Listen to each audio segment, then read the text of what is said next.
और यूनुस भी पैगंबरों में से थे।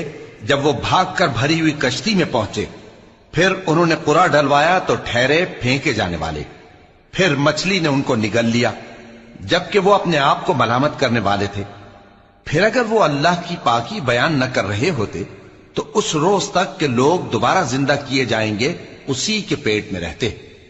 फिर हमने उनको, जबकि वो बीमार थे, चटियल मैदान में डाल दिया और उन पर कद्दू की बेल उगा दी और उनको 1 लाख या उससे ज्यादा लोगों की तरफ पैगंबर बनाकर भेजा तो वो ईमान ले आए।